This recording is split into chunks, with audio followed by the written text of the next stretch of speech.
Sual verir ki, həmd və şükür arasında fərq nədir və hansı hallarda insan daha çox həmd etməli, hansı hallarda şükür etməlidir?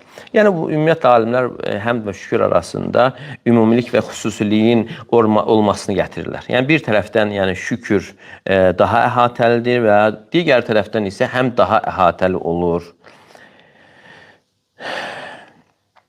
Yəni, məsələn, şükür həm qəlblə və həm dillə olur və həm ki, əzalarla olur. Yəni, həmd dillə olur, amma əzalarla olmur. Və başqa bir tərəfdən Allah Teala zatı sifətlərinə görə həmd olunur, amma şükr olunmur. Yəni, belə aralarında ümumilik və xüsusilik vardır və digər ixtilaflar da vardır.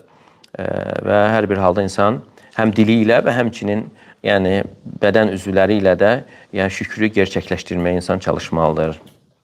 Sual verilir ki, böyük bir savab üçün balaca bir günah etmək olarmı? Böyük bir savab üçün bala bir günah. Maraqlı sualdır. Yəni, ümumiyyətlə, insan günahdan çəkinməlidir. Günahdan ümumiyyətlə çəkinməlidir. Və sən savab etməyin üçün günaha ehtiyac yoxdur. Günah etməyinə ehtiyac yoxdur.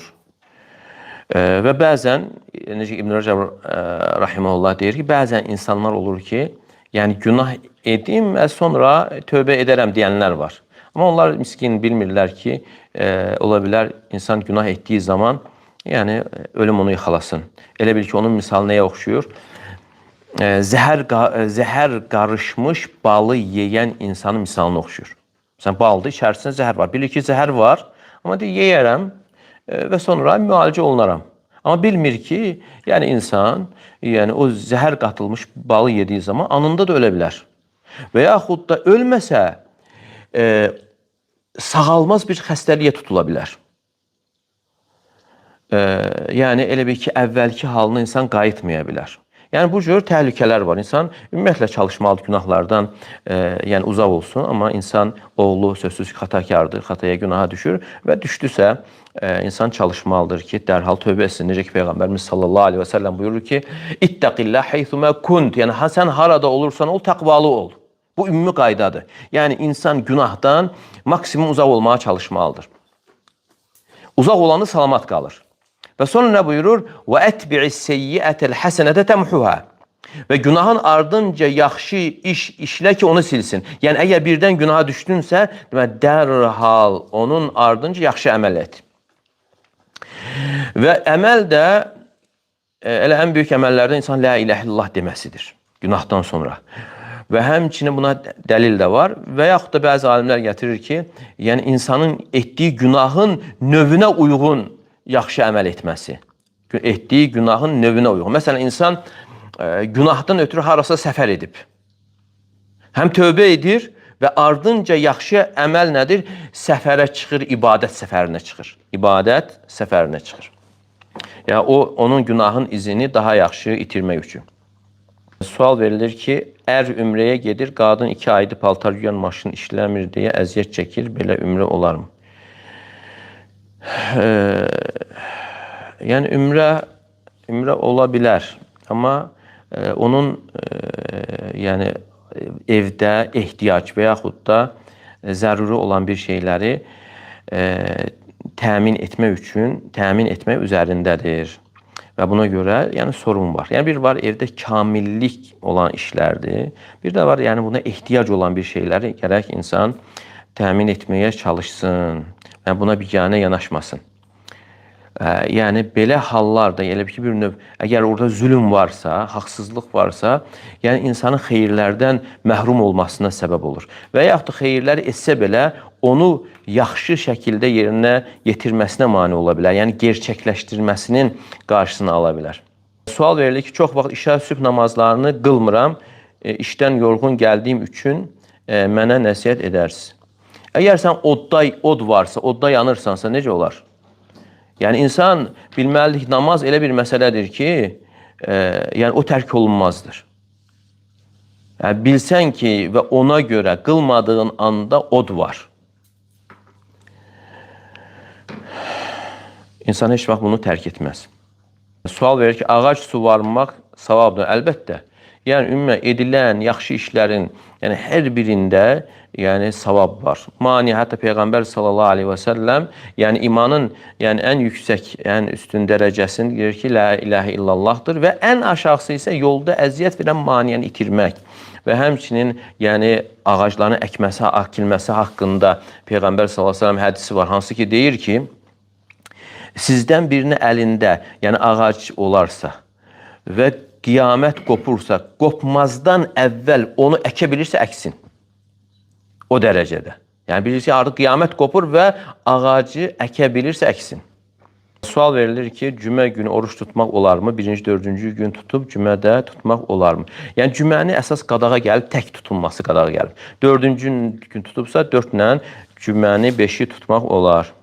Sual verilir ki, cəmaat namazında imam deməlidir ki, iqamə verir hər hansı bir şəxsə, musallədə və s. Bəli, yəni bu iqamə təyin etmək bu imamın səlahiyyətidir. İmam təyin etməlidir.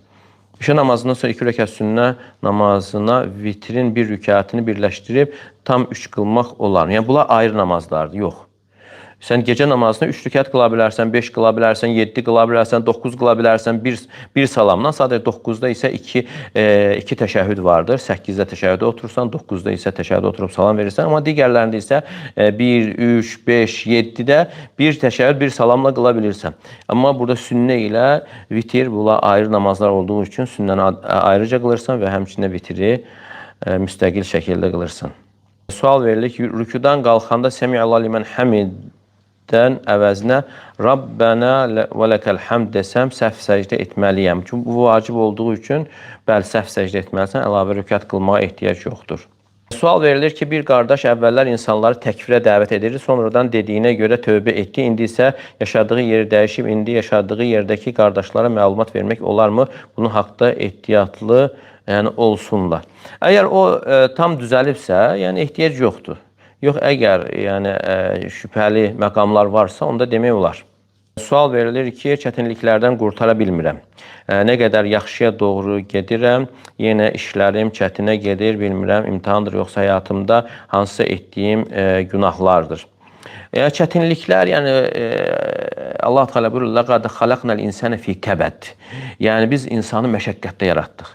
Yəni insan doğulan gündən, yəni məşəqqətdədir. O balacalığından məşəqqətli günləri keçir. O rahatlıq inşallah cənnətdə olacaqdır. Və həmçinin yəni insan bilməlidir ki, bu sıxıntılar, bu çətinliklər insan üçün bir kəfarədir. Yəni bunlar heç bir boşa getmir.